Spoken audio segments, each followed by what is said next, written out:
기계공학자가 질병을 어떻게 바라보는지, 제 생각에는 굉장히 흥미로운 분야인데 그 흥미로운 관점에 대해서 짧게 소개하는 시간으로 발표 자료를 준비해 보았습니다. 제목은 힘과 세포로 잡았는데 첫 슬라이드는 이거였습니다. 힘과 세포. 그래서 이제 힘과 세포를 따로 보는 것이 아니라 이제 좀 힘 in cell, forces in cell의 관점에서 이야기를 보려고 하고요. 세포를 이해하는데 힘에 대한 이해가 왜 중요하고 또 역학적인 관점은 왜 중요한지에 대해서 좀 말씀을 나누고 또 역학적인 지표를 어떻게 질병을 이해하는데 활용할 수 있을지에 대한 얘기를 나누고자 합니다. 이 슬라이드를 제가 예전에 첫 소개할 때 잠깐 보여드린 적이 있어요. 제가 굉장히 좋아하는 슬라이드인데요. 제가 학창 시절부터 굉장히 패스네이팅 하다고 생각했던 부분이 이제 발생 과정인데, 저는 기계공학 전공이지만 사실 의대 지망생이었어서 이제 바이오 관련 수업을 굉장히 많이 들었는데요. 그 중에서 발생 과정이 굉장히 재밌게 느껴졌어요. 왜냐하면 생각해보면 정자와 난자가 만나서 하나의 수정란으로 시작한 생명이 어느 순간에 보면 이제 분열하고 분화하는 과정을 통해서 300개 이상의 다른 형태를 가진 거의 10조가 넘는 세포로 뭉쳐진 이 복합체로 발달하게 되는 건데요. 이 하나의 세포가 두 개로 분열하고 그다음에 두 개가 넷으로 분열하고 그다음에 8개로 분열하는 그 과정 동안은 사실 각각의 세포가 굉장히 유사한 환경에 노출이 되어 있거든요. 그러니까 아직은 동질한 세포 상태를 유지합니다. 근데 분열을 거듭하면 할수록 점점 특성이 다른 세포들로 분화를 하게 되고요. 근데 이게 어떻게 가능하냐는 거예요. 하나에서 시작했는데 어떻게 갑자기 많은 세포가 되는 것까지는 분열이라는 게 있으니까 이해가 가지만 어떻게 어떤 세포는 1이라는 특성을 가지고 또 다른 세포는 2라는 특성을 갖게 되는지가 굉장히 궁금했는데 사실 세포 입장에서 생각해 보면 저희 몸에는 굉장히 다양한 성장인자도 있고 호르몬도 있고 뭐 사이토카인도 있고 이런 생화학적인 요소들이 굉장히 많기 때문에 그런 것들에 의해서 세포의 펑션이 조절이 되니까 그런 펑션들을 조절해서 페이트가 결정된다 이렇게 생각할 수도 있을 텐데요.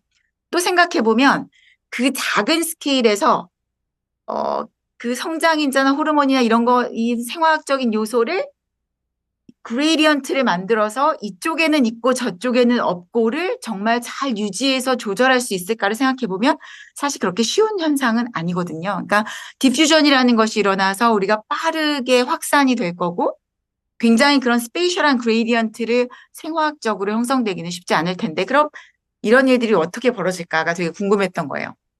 근데 또 생각해 보면 우리가 물리적인 자극이 혹시 중요하다고 하면 이게 가능한 시나리오일 수 있겠다.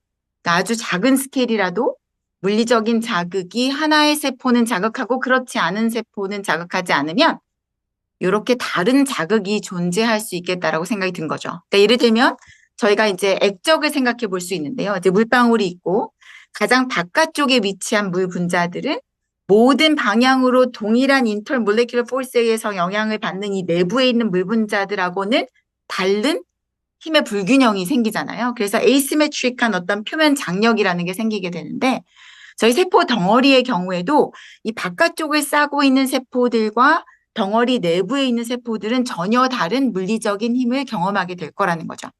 그래서 이런 물리적인 힘의 차이가 세포의 페이트를 결정짓는 데 역할을 하지 않을까라는 생각이 있었던 거고요. 사실 실제로 연구 결과를 보면 이 세포에서 8개의 세포까지는 내가 여기에서 떼서 다른 개체에 넣어도 똑같이 그냥 성장을 할 수 있습니다. 그 말은 8개까지는 호모지니어스한 개체들이라는 거고요. 그렇지만 16개의 세포부터는 상황이 달라집니다. 그러니까 16개 세포부터는 이 덩어리가 더 이상 호모지니어스하지 않고 헤테로지니어스하게 되는데요. 그래서 여기 보시면 세포의 장력을 나타내는 지표로 활용되는 단백질이 있어요. 얍이라고 하는 단백질이 지금 빨갛게 염색이 되어 있는데 이 단백질이 얍이라고 하는 단백질이 이렇게 바깥쪽에 더 세게 분포하는 것을 볼 수가 있어요. 다시 말해서 저희 세포 덩어리에는 힘의 불균형이 있고 그것으로부터 세포의 운명이 결정되는 시작점이 될 수 있다. 다시 말해 물리적 힘이 우리 삶의 아주 초기 단계부터 매우 중요하다라는 것을 배울 수 있는 거죠. 그러니까 이렇게 분할을 이제 거치고 분열을 하게 되면 이제 저희 세포가 각각의 여러 다른 조직들의 존재를 하게 되고요. 그 조직에는 바이오케미컬한 팩터드 외에도 굉장히 많은 물리적인 힘들이 존재하게 됩니다. 그리고 그 물리적인 힘들은 세포 내부로 들어가서, 물론 리셉터라는 게 있고요. 세포 내부로 들어가서 세포에 있는 핵을 자극하게 되고, 그거에 따라서 유전자도 발현이 조절되고 단백질도 발현이 조절되고 하는 과정을 거치게 되는데요. 이 세포의 그 기능을 조절하는 물리적 자극을 몇 가지만 소개해 드려보면, 심장의 수축의 경우에도 심장 수축 운동으로 인해서 이제 주기적으로 이 조직에 스트레칭, 텐션이 작용을 하게 되고요. 그리고 그 안에 우리가 블러드 베슬을 보면 혈류로 인한 어떤 유체의 전달 능력이 존재하고, 그리고 조직을 잘 보면 또 섬유의 배열 등도 존재를 하죠. 여러 가지 직간접적인 어떤 힘의 형태들이 존재를 하게 되고, 그것들이 세포 기능에 영향을 미치는 물리적 신호가 될 수 있다는 걸 알 수가 있습니다. 그래서 여기서 표시된 것 외에도 다양한 세포 기능에 영향을 미치는 힘들이 존재를 하는데요. 제가 간단하게 몇 가지 조금 이따가 설명을 드리도록 하겠습니다. 그래서 이렇게 복잡한 개체를 이해하기 위해서 저희가 원래 사용하는 방법은 좀 리덕셔니즘이죠. 그래서 복잡한 생명 현상, 큰 스케일에서의 생명 현상을 이해하기 위해서 굉장히 작은 기본 단계인 세포를 연구하고 있고요. 세포를 사실 이루고 있는 분자 수준에서의 여러 가지 현상들을 보고, 우리가 결국은 환원주의적 관점에서 이것들을 다 연구했을 때 세포의 생리를 이해할 수 있을 것이다라는 희망적인 관점이 있죠. 하지만 사실 저희가 아시다시피 우리 몸은 굉장히 복잡하고 프로틴을 만들어내는 쥐만 해도 2만 개가 넘을 정도로 굉장히 많은데, 사실 그것들은 많이 풀려져 있어요. 그런데 또 잘 모르는 것이 유전자 자체의 정보뿐만 아니라 이것들이 어떻게 서로 신호로 연결되어 있는지에 대한 정보는 지금 70% 이상이 아직 알려져 있지 않다고 보고가 되어 있거든요. 그러니까 이렇게 ugly truth는 아직도 70% 이상의 경로가 알려지지 않았기 때문에 삶은 아직 신비합니다. 그래서 이렇게 유전자 수준의 정보, 그리고 이제 어떤 복잡한 세포의 특성 사이를 우리가 연결하는 뭔가 조금 더 좋은 전략이 있어야 될 것 같고요. 그래서 그런 관점에서 좀 다른 어프로치를 하게 되는 거죠. 여기 보이는 것처럼 자동차가 굉장히 많은 부품으로 이루어져 있는데, 우리 중 아무도 사실 부품에 대해서 다 아는 사람은 아무도 없잖아요. 그렇지만 그렇다 하더라도 우리는 차의 모양과 또 뭐 주행 성능, 제로백 뭐 이런 것들로 차의 어떤 성능을 평가할 수도 있고 이해할 수도 있어서, 우리가 세부 사항은 중요하지만 뭔가 기능을 평가하기 위해서는 좀 더 직관적인 지표의 활용이 중요하다는 것을 알 수가 있습니다. 그래서 그런 관점에서 보면 생물 현상을 이해하는 데서도 조금 패러다임의 시프트가 필요하다는 건데요. 그러니까 전통적인 유전자 단백질에 기반한 그런 분석은 당연히 중요하지만, 그거 외에도 형태나 그다음에 운동성, 그리고 어떤 기계적인 특성과 같이 물리적인 표현형을 조금 보면 좋겠다, 이런 관점입니다. 그러니까 저희가 사실 병원에 가도 의사가 진단을 내릴 때 여러 가지 방법을 쓰죠. 근데 사실 요즘에 의사 선생님들이 시간을 많이 내주지는 못하지만, 그러니까 제가 기억하기로 저희 어머니가 파킨슨에 걸리셔서 진단을 받으러 갔을 때 선생님께서 여러 가지를 주문을 하셨어요. 걸어보시라, 그다음에 본인의 손을 잡고 이렇게 꾹 한번 눌러보시라. 그래서 이제 악력도 이렇게 테스트를 하시고, 그다음에 글씨도 써보라고 하시고, 그런 여러 가지 이제 특성들을 조사를 하시는데요. 그런 표현형, 그러니까 저희가 나타내는 이런 거동의 특성을 분석한 후에 조금 더 디테일한 주문을 내릴 수도 있겠죠. 그래서 분자 생물학적 분석, 그러니까 바이올로지컬한 분석은 굉장히 중요하지만 당연히 그게 이제 중점적인 우리 분석의 툴이 되어야 하지만, 이 세포의 역학에 기반한 분석을 통해서 우리가 세포의 특성을 파악할 수 있으면 뭔가 진단 관점에서도 좀 더 빠르게 접근할 수 있고, 우리가 직관적으로 세포를 이해하는 데 도움이 될 수 있겠다는 관점으로 연구를 하고 있다고 보시면 될 것 같습니다. 그리고 또 하나의 이제 장점은 일반적으로 분자 세포 생물학적 분석이 세포 파괴 방식으로 이루어져요. 그러니까 세포가 있으면 그것들을 파괴해서 유전자를 빼내고 단백질을 빼내고 이런 방식이 주인데 세포 역학에 기반한 분석은 이미징 베이스로 대부분 하기 때문에 세포의 특성을 이제 시공간적으로 계속 바라보면서 비파괴적으로 이제 할 수 있다는 또 장점이 있습니다.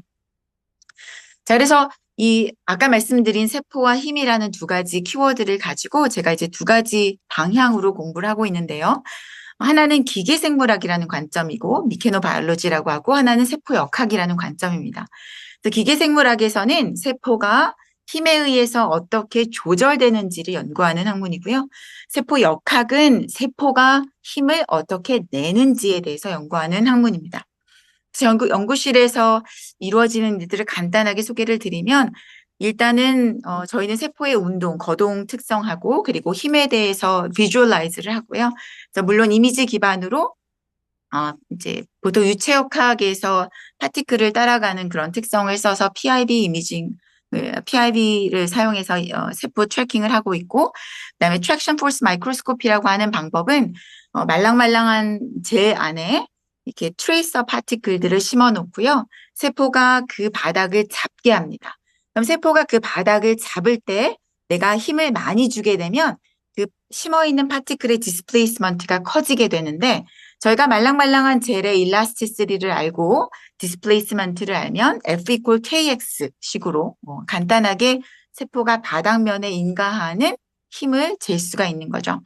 그래서 우리가 그 힘을 재고 나면 세포 덩어리에서는 바운드리 컨디션과 적절한 어썸션들을 통해서 세포와 세포 사이에 존재하는 또 응력을 잴 수가 있습니다. 그래서 그거를 모노레이어 스트레스 마이크로스코피라고 하고요.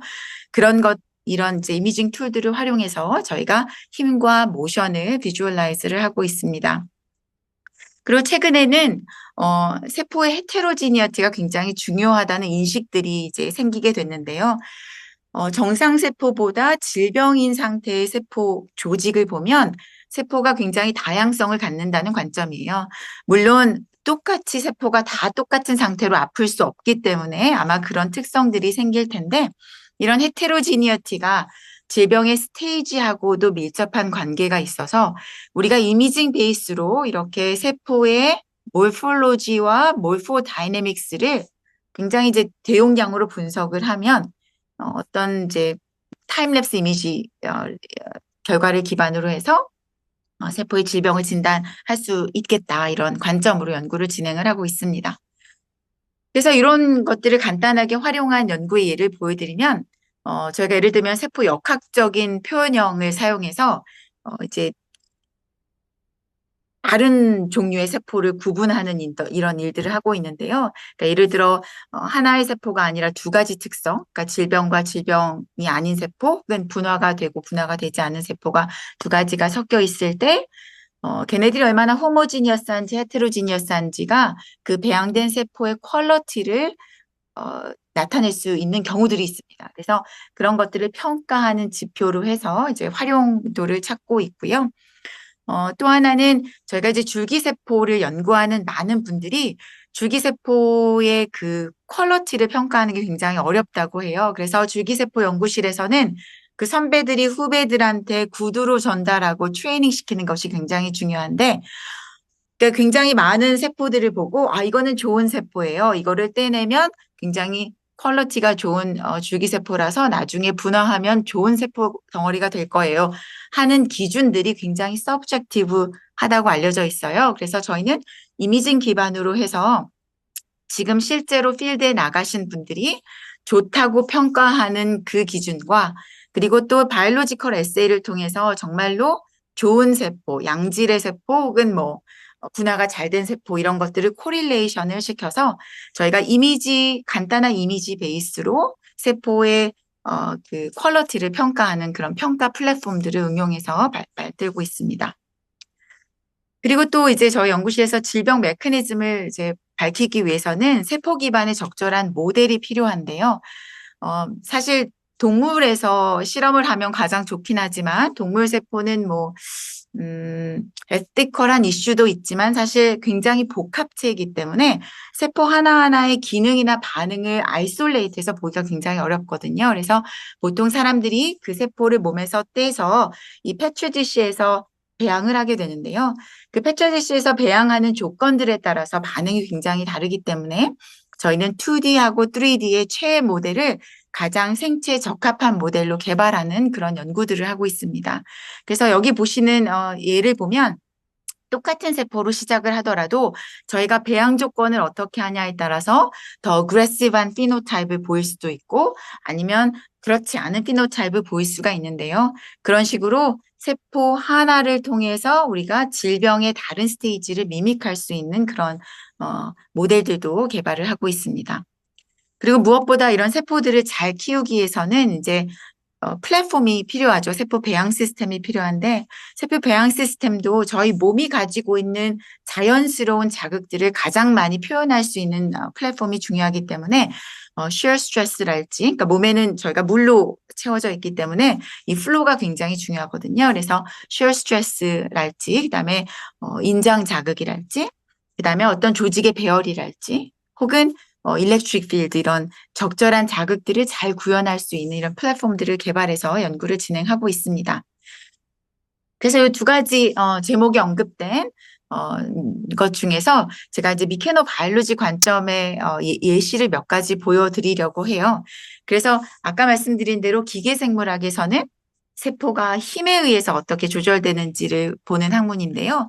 이 학문이 중요한 이유는 사실 힘이 저희 몸에 굉장히 프리밸런하기 때문이죠. 그러니까 저희 몸에 있는 세포는 굉장히 많은 자극들에 노출이 되어 있고 특히 저희 몸이 모든 세포가 노출되어 있는 거는 그래비티죠. 그래서 저희가 느끼지는 못하지만 저희는 중력에 의해서 항상 영향을 받고 있는데 그러니까 예를 들면 스캇하고 마크 켈리라고 하는 트윈 브라더이 이제 그 중에 한 분 스캇 켈리가 이제 우주선을 타고 우주에 갔고 마크 켈리는 이제 지상에 있었는데 이제 두 분이 1년 후에 만났을 때 비교를 해본 거예요. 그래서 어떤 차이가 있을까 비교를 해보니까 물론 이제 근육이 퇴화하고 이런 당연한 현상들도 있지만 그 에피제네릭 체인지와 유사한 그러니까 그렇다고 뭐 에피제네릭 체인지가 굉장히 심각하게 일어났다 이런 건 아닌데 에피제네릭스라고 하는 거는 그러니까 저희 진의 익스프레션 패턴이 달라졌다는 건데요. 에피제네릭 체인지가 일어나서 마크 켈리하고 스캇 켈리가 그런 가지고 있는 진을 그러니까 진 자체의 DNA는 변하지 않았지만 그 진을 익스프레션하는 패턴이 변해져 있더라라는 이제 결과가 나왔어요. 그리고 사실 틸로미어라고 하는 저희 생명과 굉장히 중요한 틸로미어의 랭크도 약간 변화가 있더라 이런 보고가 있을 만큼 저희가 이 마이크로 그래비티 그러니까 그래비티에서 떨어져 산다는 것이 굉장히 큰 영향이 있다는 걸 알 수 있죠. 물론 사실 이 경우는 마이크로 그래비티 말고도 저희 이제 우주에 존재하는 굉장히 스트롱한 방사선이나 이런 혹은 우울증 뭐 이런 사이콜로지컬한 이펙트도 당연히 있겠지만 마이크로 그래비티 이펙트가 굉장히 중요한 걸 알 수가 있고요. 또 하나 흥미로운 관점은 저희는 사실 모르지만 태어날 때부터 원G라고 하는 힘을 가정하고 만들어진 몸입니다. 그러니까 저희가 직립보행을 한다는 걸 가정했을 때 저희 혈관이나 이런 이제 몸에 있는 장기들은 잘 디자인이 돼 있어서 저희 물이 다 밑으로 쏠리지 않고 적절히 전체 몸에 디스트리뷰트 되도록 밸브들도 설정이 되어 있고 이렇게 잘 디자인이 되어 있는데 갑자기 이제 스페이스에 가게 되면 우리의 초기 조건으로 들어있던 원G라고 하는 힘이 갑자기 없어지잖아요. 그러면서 물의 쏠림 현상이 위로 일어난다고 해요. 그러면서 이제 초기에는 굉장히 어뻘바리가 커지고 브레인의 스웰링이 일어나고 폐도 커지고 이런 현상들이 일어나는데 저희 몸은 또 굉장히 신비로워서 적절한 시간이 되면 또 어댑테이션을 하고 좋아지기도 하는데 그리고 나서 다시 돌아오면 갑자기 생기는 그런 자극 때문에 폐가 컬랩스하기도 하고 뇌의 슈링키지가 갑자기 일어나서 그런 이제 사이드 이펙트가 굉장히 많다고 합니다. 그래서 저희가 이제 저희 몸이 제가 말씀드리고 싶은 거는 이렇게 저희가 알게 모르게 굉장히 다양한 포스에 노출이 되어 있고요. 혈관 세포도 아까 말씀드린 대로 전다 능력이 계속 있고 이 전달 능력에 irregularity가 있을 때 혹은 abnormality가 있을 때 세포가 이것은 적절한 시그널이 아니다라고 인지를 하고 거기에 염증 반응이 생기게 되고요.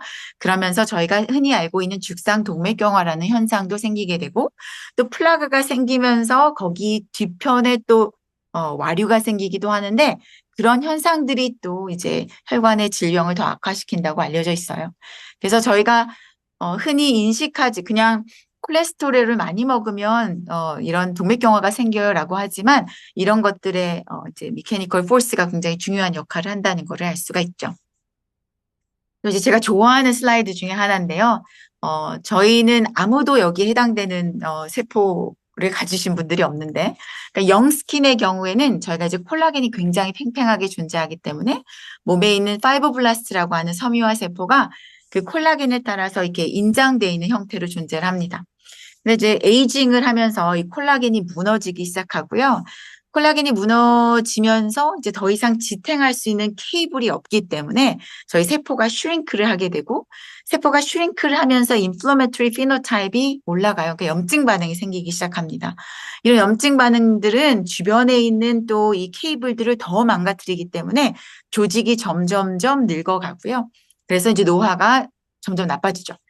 그래서 이제 아시다시피 이제 콜라겐 드링크 이런 것들을 특히 밤에 선전을 굉장히 많이 하더라고요. 그래서 콜라겐 드링크를 아이돌 여성들이 마시면 이제 더 예뻐지고 뭐 이런 것들이 나오는데 혹시 여러분들 아마 중학교 때 생물 시간에 배웠겠지만 단백질을 마시면 위에서 소화가 되죠. 그래서 이제 콜라겐을 저희가 열심히 벌컥벌컥 마시면 입에서는 소화가 안 돼. 입에서는 탄수화물만 소화가 되지만 이제 위로 들어가면 거기서 단백질이 소화가 되기 시작해서 아주 작은 콜라겐 피스들, 아미노 애시드 단계 뭐 이렇게 이렇게 브레이크다운이 됩니다.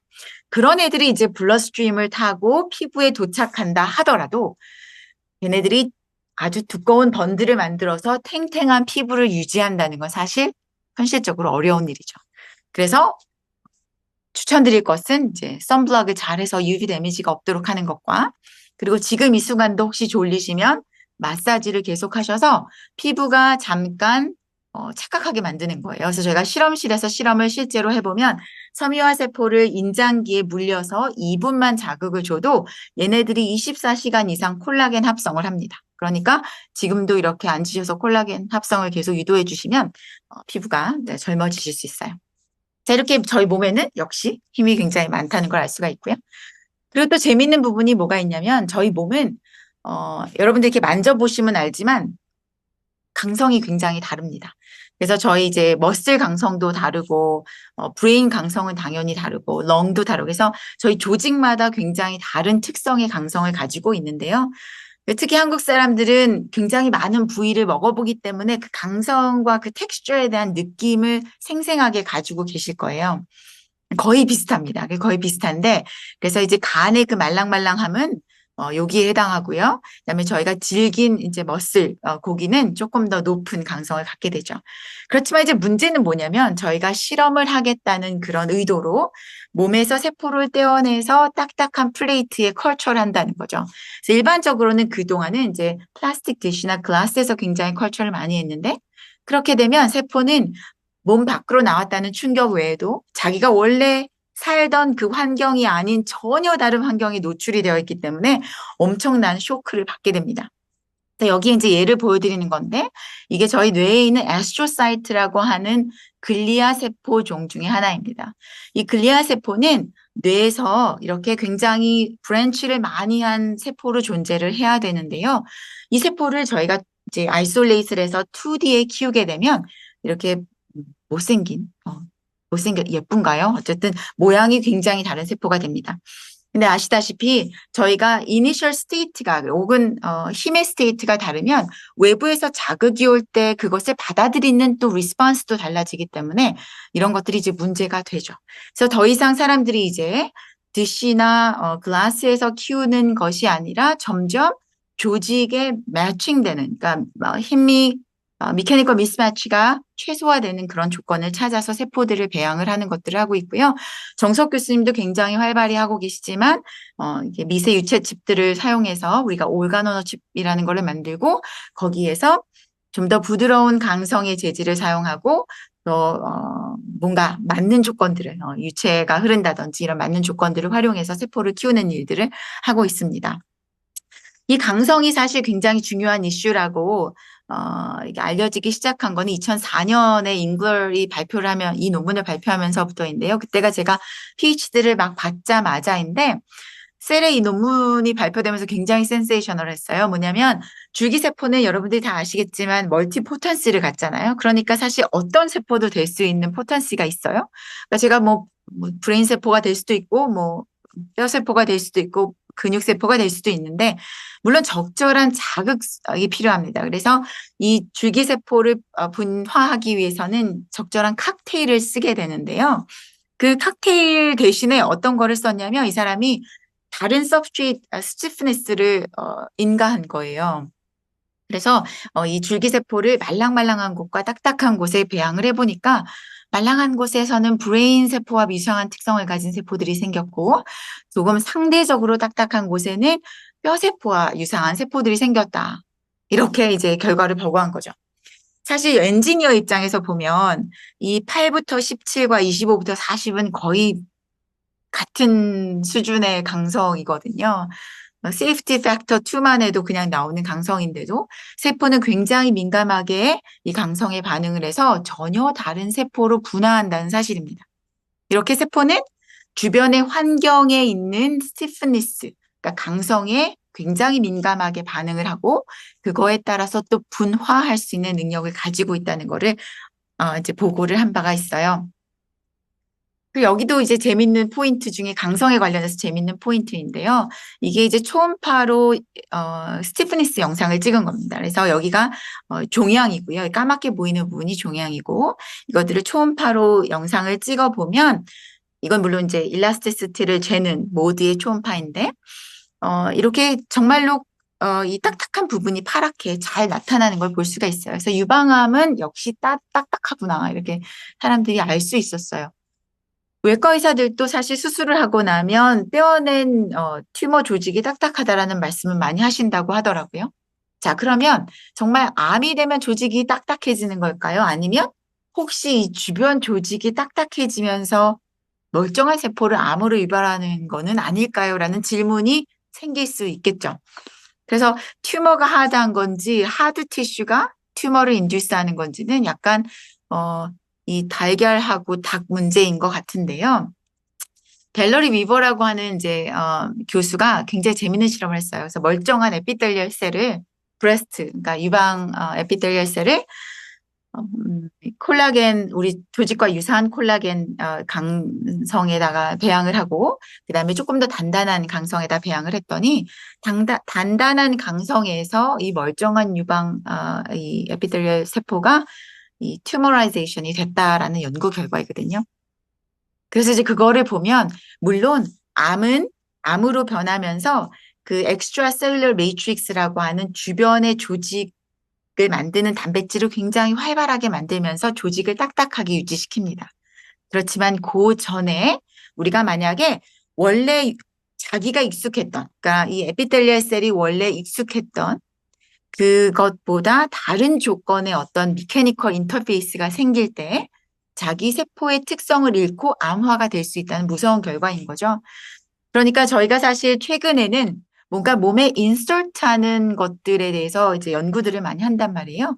근데 몸에 인설트를 하게 되면 주변 조직의 강성과 다른 이제 강성을 가진 디바이스들을 넣게 되는데 그때 주변 세포들의 미케니컬 서셉터빌리티가 어떤지에 대한 어세스먼트가 필요하다는 그런 중요한 메시지가 될 수 있겠습니다. 사실 저희 몸에는 일렉트릭 필드도 항상 있어요. 근데 이제 필드가 막 작용하는 거는 아니고 저희 몸에 워낙 이제 이온 플로우가 있기 때문에 그러니까 이런 것들이 이제 생기는데 특히 이제 운드가 생긴다든지 그래서 컷이 생겨서 운드가 생긴다든지 하면 이제 거기에 리키지가 생기고 그래서 폴라리티 차이 때문에 이제 일렉트릭 필드가 생기기도 하는데 이런 일렉트릭 필드가 재밌게도 이 생성되는 일렉트릭 필드가 이 티슈에 있는 섬유화 세포를 활성화를 시켜서 우리가 상처가 생겼을 때 상처를 힐링하는 방향으로 세포의 움직임을 유도한다는 연구 결과가 있어요. 그래서 그런 것들을 잘 활용해서 실제로 이런 밴드가 개발이 되었고요. 그 밴드를 활용해서 상처 치유에 도움이 되는 그런 것들을 하고 있습니다. 그리고 저희가 몸에 내추럴하게 있는 자극 말고도 사실 주변에는 non physiological한 포스들이 굉장히 많이 있는데 그게 이제 electromagnetic wave가 되겠죠.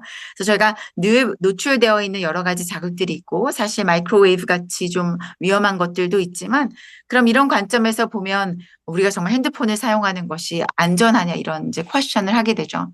어린아이들이 핸드폰을 사용하지 않았으면 좋겠다고 말씀들을 많이 하는 이유는 스컬 thickness가 굉장히 얇기 때문에 거기로 이제 penetration 되는 에너지가 굉장히 많고 그러다 보면 사실 이 우리 브레인에는 일렉트리컬 시그널에 굉장히 센시티브한 자극들이 그러니까 세포들이 존재를 하는데 걔네들이 잘못된 반응들을 보일 수 있기 때문에 이제 위험하다는 거고요. 사실 이런 이제 디바이스 관점에서 보면 몸에 부착하는 거에 대한 세이프티는 당연히 제가 보기에 어세스먼트가 굉장히 중요한 것 같고요. 이 뭔가 지속적인 이 피지컬한 자극이 있을 때 거기에 해당하는 조직에 있는 세포가 어떤 반응을 보이는지에 대한 좀 안전성 검증 측면에 이런 미케노바이올로지가 굉장히 중요한 연구 분야라고 말씀을 드리고 싶습니다. 근데 일렉트로매그네틱 웨이브는 사실 이제 안 좋은 영향보다도 최근에는 굉장히 긍정적으로 활용을 하고 있어서 이렇게 이제 혈관 장벽 때문에 약이 침투를 못하는 경우에 적절한 일렉트리컬 스티뮬레이션을 주어서 혈관 장벽을 트랜지언트하게 무너뜨리고 약물 전달을 하는 이런 메커니즘도 있고요. 사실 보신 적이 있겠지만 일렉트로스리컬이라고 하는 이제 새로운 분야가 생겼죠. 그래서 파이머스리컬이 아니라 전자약이라고 하는 분야가 생겼고 그게 이제 엑스리컬이라는 방향으로 발전을 하고 있는데 적절한 전기 자극을 통해서 세포의 이 죽었던 세포를 깨어나게 해서 이제 살아나는 이런 방향들의 연구들이 많이 진행이 되고 있고 이제 임플란트 디바이스 관련해서 최근에 관심의 대상이 되고 있는 건 사실 이 뇌 인터페이스가 굉장히 관심을 많이 받고 있는데요. 이런 바늘 모양의 이런 인터페이스를 개발할 때도 미케니컬 미스매칭이 굉장히 중요해서 아까 말씀하신 소프트 디바이스가 여러 면으로 굉장히 중요합니다. 그러니까 그게 정말 조직과 이렇게 분리되지 않는다는 측면도 중요하지만 거기에 살고 있는 세포들 자체도 이런 미케니컬 미스매칭에 굉장히 중요한 영향을 받고 있어서 그런 관점의 연구가 굉장히 중요하다고 알려져 있습니다. 그래서 이미 제가 보기에는 30분이라는 시간을 썼는데요. 조금만 제가 양해해 주시면 연구 몇 개 슬라이드를 좀 더 보여드리고 싶은데요. 방금까지 말씀드린 건 이제 셀 미케노 바이올로지 관점이고 셀 미케닉스 관점에서 이제 연구를 하는 관점은 무엇이냐면 1980년대 사이언스에 출판된 굉장히 고전적인 논문인데 이 세포를 이제 얇은 시트 위에 자라게 하고 그것들이 이렇게 앉아서 주름을 만든 현상이에요. 그러니까 세포가 힘을 내고 있다는 것을 직접적으로 보여주는 이미지라고 보시면 될 텐데 이 옆에 있는 아이가 블랭킷을 잡고 기어가는 모습하고 굉장히 유사하죠. 그래서 주름의 정도 그리고 주름의 패턴을 우리가 잘 보면 이 아이가 어떤 방향으로 행하고 있는지 그리고 상대적으로 얼마만큼의 힘을 내고 있는지를 대충 이제 예측할 수가 있는데 최근에는 이미징이 너무 발달이 돼가지고 이렇게 정성적인 그런 분석뿐만 아니라 정량적으로도 세포의 각각 발 스트럭처가 어느 정도의 힘을 내는지를 나타낼 수 있는 지표들을 우리가 쉽게 매저할 수가 있습니다. 그래서 이런 관점에서 연구들을 하고 있고요. 그런 것들이 조절되는 이유가 이제 세포가 발이라는 이런 것들이 있어서 그런데 이 세포가 움직일 때는 사실 스케이트보드를 생각하시면 돼요. 그래서 스케이트보드가 바닥을 밀고 앞으로 갈 때 저렇게 이제 작용 반작용의 힘이 필요한 것처럼 저희가 세포가 접착점에서 운동을 할 때 이렇게 밀고 지나가는데 그 밀고 지나가는 힘을 저희가 이제 잴 수가 있는 거고요. 그런 것들을 통해서 질병세포와 그렇지 않은 세포의 차이 또한 저희가 어세스먼트를 할 수가 있습니다. 그래서 이런 간단한 모델들을 통해서 저희가 이제 세포 연구들을 하는 것들을 보여드리려고 했고요. 저희 몸에서는 이 두 가지 이 응력이 굉장히 중요한데요. 세포와 세포 사이에 잡아당기는 힘, 그리고 세포가 외부 환경을 잡아당기는 힘을 두 가지를 잘 조절하고 있는데 세포가 자기들끼리의 힘만을 가지고 있으면 이렇게 덩어리로 존재를 하게 되고요. 세포가 자기들끼리 힘, 그러니까 소셜하지 못하고 아니죠. 소셜한 거죠. 자기들끼리만 뭉치지 않고 밖으로 나가려는 힘이 많으면 이제 이동 상태가 굉장히 커지는 상태가 되는데 이런 것들로 이런 프로틴으로 표현되는 것들을 저희가 힘으로 트랜슬레이트를 해서 암의 전이 특성들을 이제 분석하고 있습니다. 자, 그래서 이제 암 연구를 말씀을 드리려고 했는데 시간이 너무 많이 지나고 제가 생각보다 줌이라서 말을 천천히 했나 봐요. 그래서 간단히 말씀을 드리면 암이 예전에는 다 싱글세포로 따로따로 움직여서 전이가 된다고 생각했는데 그렇지 않다는 연구 결과들이 나오고 있고요. 저희가 그러면 이 덩어리에서 어떤 애들이 싱글세포로 떨어지고 어떤 애들이 덩어리로 떨어지는지 그 기준이 무엇이고 어떻게 세포들이 그걸 조절하는지를 아주 간단한 모델을 통해서 실험한 것들을 보여드리려고 했었고요. 결국은 뭐냐면 세포는 이 두 가지를 결정할 때 세포 사이의 힘을 적절히 조절해서 하게 되는데 결국은 단백질이죠. 단백질이 중요한데 그거를 저희가 힘으로 표현해서 볼 수 있다는 것이고요.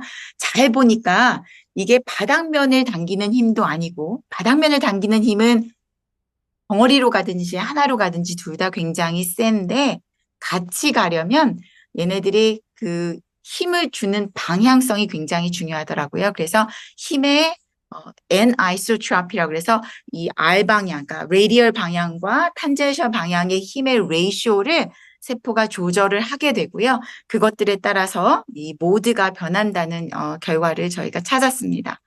그래서 그거를 담당하는 또 단백질이 무엇인지도 밝혀내서 우리가 피케드린이라고 하는 단백질이 이런 모드를 결정하는 데 굉장히 중요한 역할을 하고 있다라는 연구 결과가 있어서 거기까지 하고요. 오베리안 캔서에서 이 튜머를 보니까 튜머 조직이 굉장히 헤테로지니어스한 힘, 강성을 갖더라는 걸 알게 됐어요. 그래서 어디에서, 그러니까 처음에 있는 난소의 어느 파트에서 떨어진 암이 그 복막을 통해서 다른 곳으로 전이를 했을 때 더 위험할까를 저희가 모델을 만들어서 실험을 해본 거고요. 그렇게 실험을 해봤더니 굉장히 딱딱한 쪽에서 떨어진 세포들과 그다음에 이 말랑말랑한 조직, 이 암 조직에서 떨어진 세포는 자기 스스로 가지고 있는 응력이 다른데 그거를 미케니컬 메모리를 통해서 가지고 있다가 다른 복막에 이게 착지를 했을 때 강성이 센 곳에서 온 애들이 훨씬 더 전이 능력이 좋다라는 걸 알게 됐고요. 그래서 저희가 요 난소암의 강성에 따른 이제 전이 능력에 대한 그런 연구 결과를 발표를 했습니다. 그래서 여기까지 보여드리면서 제가 이제 유방암과 난소암 상황을 조금 더 시간을 가지고 발표를 드렸으면 좋을 텐데, 힘이라는 것이 세포를 이해하는 데 굉장히 중요한 요소이고 또 언젠가는 이런 기초 지식, 아직은 굉장히 기초 단계이지만 이런 기초 지식들이 쌓여서 생리적 현상을 이해하고 질병 현상을 이해하는데 이제 이런 물리적 원리를 활용해서 좀 더 나은 진단 그리고 치료법에 응용할 수 있으면 좋겠다 이런 희망을 가지고 연구를 하고 있습니다. 경청해 주셔서 감사합니다.